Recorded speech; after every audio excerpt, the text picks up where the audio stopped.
Ciao ragazzi, ultima tappa del mio viaggio dietro le quinte della chiamata di marzo in attesa della grande sfilata di domenica 23 febbraio, durante la quale verranno sì celebrate le tradizioni e gli antichi mestieri che tuttavia non esisterebbero se questa terra, la Conca Smeralda, non fosse così straordinariamente ricca di quelle materie prime che tutt'oggi caratterizzano ancora Recoaro, come l'acqua in primis, ma anche il legno e la pietra.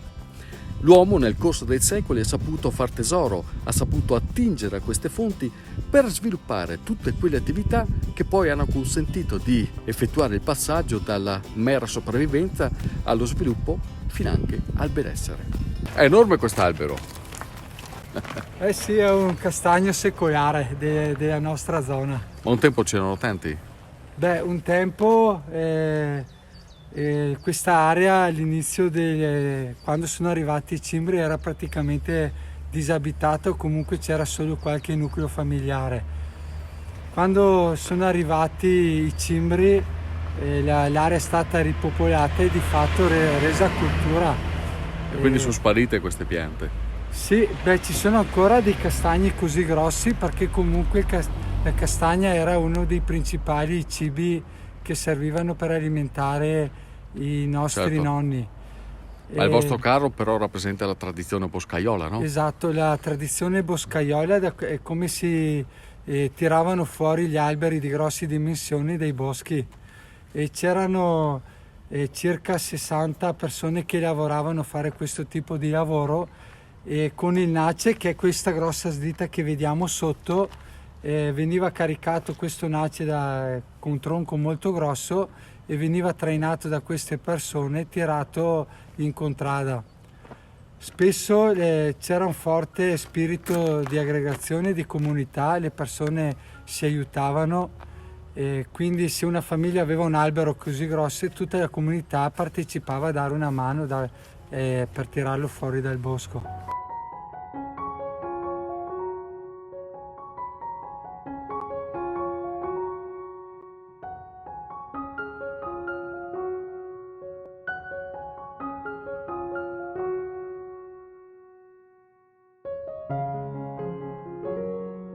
Come si faceva il pane a volte?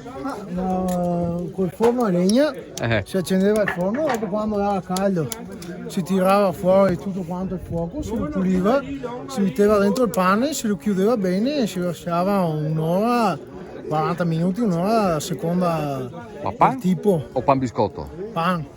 Pan biscotto no? Il pan biscotto si faceva, quando si tirava fuori il pan si metteva dentro e si faceva il pan biscotto. Perché l'importante è appropriate e farle vedere questa tradizione? Perché se resta un mestiere quasi scomparso fare il pane a livello così artigianale. I forni di contrada che ne più? Non è più, qualche raro forno che sei ancora qua. In quanti lavoreo questo carro? 6-7 persone. E cosa vuol dire per voi altri partecipare alla sfilata? Partecipare alla sfilata vuol dire tenere vive le tradizioni, ritrovarsi tutti insieme e far vedere questi mestieri di una volta. È anche un orgoglio? È anche un orgoglio. La cultura cimbra, che ruolo ha o che peso ha nella chiamata di marzo? Beh, noi siamo usciti, viene dalla cultura cimbra appunto di 200 anni fa. Qua c'è stato un passaggio di cimbri dall'altopiano di Asiago alle Alissinie. Il primo comune cimbro qua era Rovegliana. Ed è ancora viva qui la cultura cimbra? Sì, qui si cerca di ripristinarla a livello di paese. Ci sono i negozianti che si vestono con costumi cimbri e si sta muovendo negli ultimi anni, sta riscoprendo appunto le proprie radici.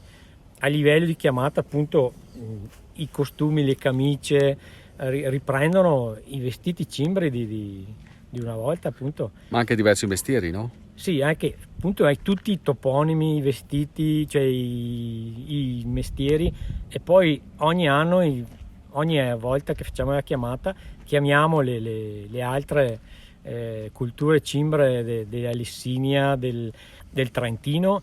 Oggi, cioè quest'anno, saranno presenti praticamente tutte le varie culture cimbre delle nostre vallate vicine. Il mondo cimbro è l'altro tassello determinante nella cultura raccontata e vissuta di questo territorio. Il bosco, ma anche l'allevamento, il carbone e soprattutto uno stile di vita umile, morigerato, intriso di valori che si richiamano alla semplicità e al rispetto nei confronti dell'uomo e dell'ambiente. Anche se qui nessuno praticamente parla questa lingua germanofona, rimane forte la volontà di preservarla questa radice antropologica, che non si ravvisa soltanto nella toponomastica, ma anche in tutta una serie di iniziative che mirano a valorizzare altri aspetti di questa cultura, come l'abbigliamento, il cibo, i riti, le leggende. Ma ora andiamo a parlare di pietre. Queste cosa sono, Matteo? Sono le nostre care molle. Le mole, quelle da mulino? Le macine da mulino, sì. Ma un tempo ce n'erano tante qua? Le estraevano qua sotto i nostri monti. Ce n'erano parecchi una volta? C'erano parecchi e anche un'attività abbastanza, diciamo, datata, perché si parla del 500 fino al 1700 circa. C'è una cava qui, vicino a Camporosso. Ma come si sfruttava la forza dell'acqua che scende dalla valle? No, queste qua venivano scolpite direttamente sul terreno, diciamo, no? E poi venivano trasportate a valle, ancora grezze, e venivano vendute a Requaro. Quindi c'era la produzione delle mole, non è che venissero usate in dopo? No, c'era la produzione, il trasporto a valle, che è quello che vi faremo vedere domenica nella chiamata. Poi a Requaro venivano vendute e venivano utilizzate nel Trevigiano, vicino a Venezia. Sì, c'era un bel mercato, diciamo. Perché è giusto farle vedere queste cose? Beh, sono cose della nostra tradizione, sono cose che nascevano nei boschi che ancora adesso utilizziamo, quindi è una cosa che sentiamo dentro e che ci piace far vedere. Non è mia l'unica roba vecchia, perché sento anche qua qualche dunque sbuffa sul trattore. Sì. Abbiamo un trattorino qua d'epoca, vediamo se riusciamo a portarlo in piazza domenica. Che valore ha per te la chiamata di marzo, Matteo? Cosa vuoi? Che valore hanno le radici? Immenso. Esatto, sono quelle che fanno crescere la pianta e non la fanno diventare bella, quindi rappresentiamo le nostre radici e da lì siamo partiti, e quindi per andare avanti è giusto guardare un pochettino da dove arriviamo, no? Assolutamente. Penso sia quello un po' il senso della chiamata. Infine una nota che ci tengo a sottolineare. La chiamata di marzo non è una cosa per vecchi. Infatti uno degli aspetti più belli che ho potuto ravvisare girando per le contrade è stata la forte presenza di giovani, di ragazzi che si ritrovano insieme per costruirlo il carro, vivendo insieme la fatica, il divertimento, ma in questo modo cominciando a incorporare quell'antico sapere, quella tradizione che gli avi hanno trasmesso fino ai giorni nostri. E questo, secondo me, non è affatto un aspetto secondario.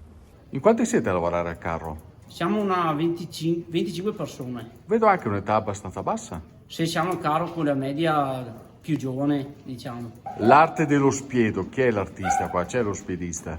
Beh, oggi non è presente. Abbiamo uno che suo papà gli ha insegnato a cucinare gli uccelli e il giorno della chiamata sarà presente e sarà lui il cuoco. Fa lo spiedo è un'arte? Sì. Perché hai delle regole, vero? C'è passione e pazienza e restare davanti al fuoco le ore necessarie perché sia pronto. Quante ore? 5 ore. Circa? 5-6 ore. E per mangiarlo? Beh, per mangiarlo 2 minuti? Sì. Dopo è tutto quello che va dietro, e bere qualche bicchiere di vino, la festa, la musica, la compagnia, e un arrosto dura anche 5 ore dopo averlo cotto. Perché partecipate alla chiamata di marzo?